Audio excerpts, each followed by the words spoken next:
Hello, good afternoon, good evening. We'll be presenting our 5E lesson over hurricanes. My name is Amanda Sandoval, and here are my co-hosts. Hold on.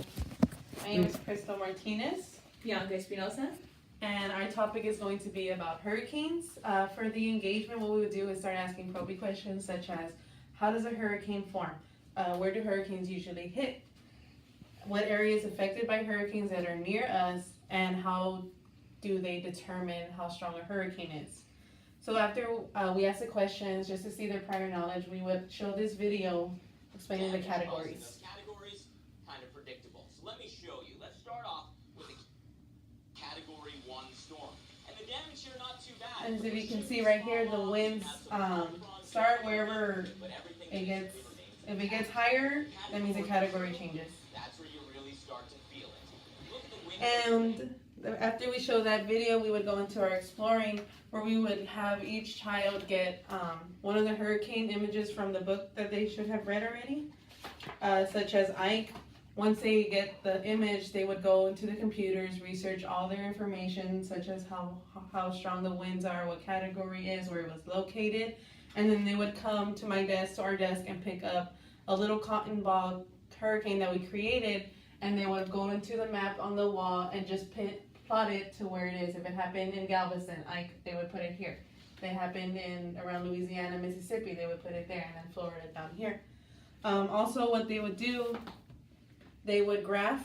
After they see everybody's hurricanes, they would go ahead and graph where, what category it was and everything, and that way they can see the results, and this also helps with their math as well.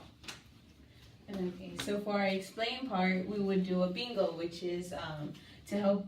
It's just a concept review to check for comprehension, just in case anybody has any confusion for the vocabulary. We can help them with that. The elaborate part, how Krystal was saying, they will put their hurricanes on the map, and the elaborate part is where they're gonna explain their category, how fast their winds were, where it was located, and any extended research that they found on these hurricanes.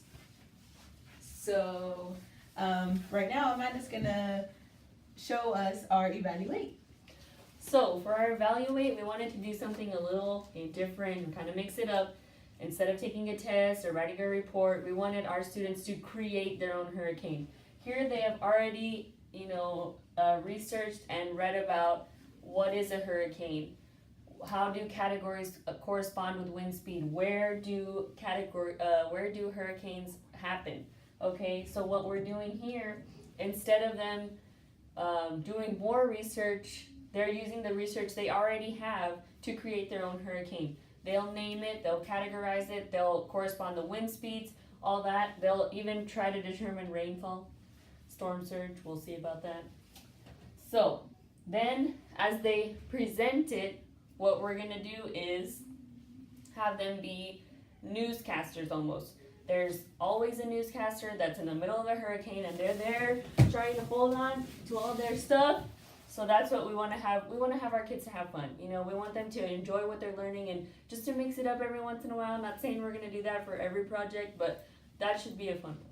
And then for our extension, just to bring it out just a tad bit, to do an interview on someone that has experienced a hurricane, whether it's a family member, it's a family friend, something like that, just for them to, just keep researching. And that is our lesson.